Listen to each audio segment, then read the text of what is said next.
Okay, so picture this. Inside traditional Catholicism right now, there is a massive, real-life drama unfolding against the modern Vatican. We're talking institutional betrayal, splintering factions, and full-blown theological rebellion. Today, in this explainer, we're unpacking a highly provocative manifesto to see exactly what the source material claims is happening behind closed doors. Let's dive in. Here is our roadmap for today. First, the Vatican II crisis. Second, the birth of the resistance. Third, the 2026 excommunications. Fourth, Cardinal Fernandez's books. Fifth, the 1917 canon law defense. And finally, the future of tradition. All right, Section 1, the Vatican II crisis. The text we're examining today wrestles with one really explosive question. What actually happens when traditionalists completely rebel against the Vatican? See, the source argues that when the hierarchy fundamentally changes, clinging to the old ways guarantees a massive, frankly inevitable collision. Let's wind the clock back a bit. According to the document, this whole crisis really traces back to the Second Vatican Council in 1962, which brought in some sweeping historic reforms. Well, in response to what he viewed as a literal revolution, Archbishop Marcel Lefebvre founded the Society of St. Pius X, or the SSPX, in 1970, basically as a fortress of the faith. Fast forward to 1988 and the tension just snaps. Lefebvre consecrates 4 bishops without a papal mandate, which instantly resulted in his automatic excommunication by Pope John Paul II. The author draws a really hard line, detailing the specific grievances traditionalists hold against Vatican II. On one side, you've got them championing pre-Vatican II ideals, the Latin Mass, the concept of a Catholic state, and totally rejecting a universal right to religious freedom. But on the other side, you have the post-Vatican II reforms, the new Mass, ecumenism, and the Declaration of Religious Liberty. The text frames these changes not as natural developments, but as total ruptures. In fact, it severely describes them as a Trojan horse of modernism. Moving on to Part 2, Birth of the Resistance. So in 2009, Pope Benedict XVI actually lifted those 1988 excommunications, right? It was this big attempt at reconciliation, and it led SSPX leadership into direct negotiations with Rome.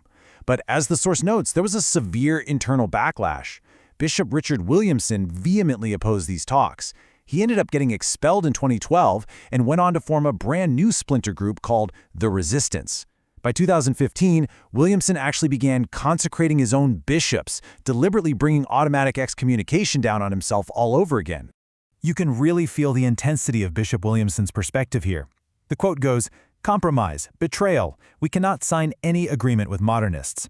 The manifesto paints Rome's olive branch as nothing more than a trap, a ploy designed to force the SSPX to accept Vatican II, which would basically strip away their entire reason for existing in the first place. Part 3, the 2026 excommunications. Now, the text does something super interesting. It shifts into a hypothetical scenario set in the year 2026, featuring 3 main factions. First up, you have the Vatican, led by a fictional Pope Leo XIV, holding official canonical status and promoting Vatican II. Next, you have the SSPX, which the author claims has heavily compromised. In this future, the aging SSPX leadership consecrates new bishops just to survive, triggering a second wave of excommunications. And finally, you have the Resistance, fully rejecting Vatican II and claiming what they call supplied jurisdiction to maintain the old faith without a single compromise. According to the manifesto, the Resistance's reaction to the SSPX getting excommunicated a second time is one of dark vindication. They basically say, the SSPX compromised, and now you are excommunicated anyway. For the Resistance, this hypothetical event is ultimate proof. It proves that negotiating with Rome is a total fool's errand, reinforcing their core belief that staying small and completely uncompromised is literally the only path forward. Which brings us to Part 4, Cardinal Fernandez's controversial books. The manifesto takes a hard swing at the Vatican's current leadership, specifically pointing to Cardinal Fernandez's 1995 book, Heal Me With Your Mouth, The Art of Kissing, as stark evidence of corruption. The source highlights the bizarre terminology he used for kissing, words like peck, sucking, and drilling. On top of that, it heavily criticizes his use of the Spanish word bruja, or witch, in a poem. The author of the manifesto cites all of this as definitive proof of a modernist Vatican that completely lacks traditional priestly decorum. And the author's outrage, honestly, it just intensifies when examining another one of Fernandez's books, Mystical Passion.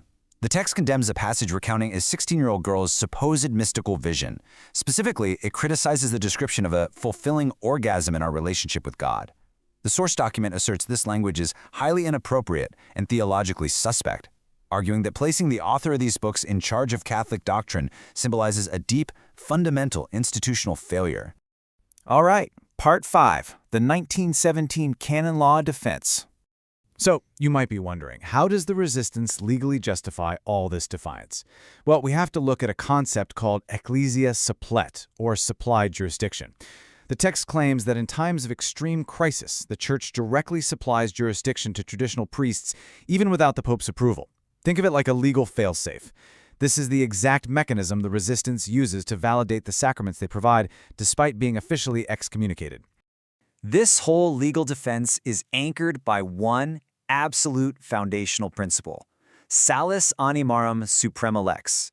The salvation of souls is the supreme law. The source emphasizes that the Church's ultimate, bottom-line goal is saving souls. Therefore, if the current hierarchy fails to provide orthodox spiritual goods, the resistance argues that everyday believers are not just allowed, but obligated to seek them elsewhere. Drawing heavily from the older 1917 code, the author builds a really definitive case. They argue the faithful have a strict, undeniable right to the sacraments and sound doctrine. Quoting the Council of Trent, the text insists that bishops are supposed to be pastors, not executioners. Because of this, the source concludes that any excommunication issued merely for defending the traditional faith is inherently unjust and therefore completely null and void. Finally, Part 6, the future of tradition. The guiding ethos of the resistance boils down to this perfectly. Being big like the SSPX makes you an easy target. Better to be small, mobile, and faithful. The manifesto describes a decentralized, highly mobile network of deeply loyal bishops and priests.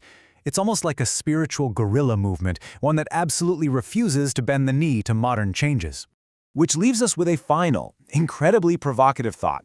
Can a decentralized, fiercely loyal movement of traditionalists truly outlast an ancient global institution like the Vatican? Well, the source material certainly believes they can. But what this deep ideological divide actually means for the ultimate future of the Catholic Church, that is a question that remains intensely and perhaps dangerously open.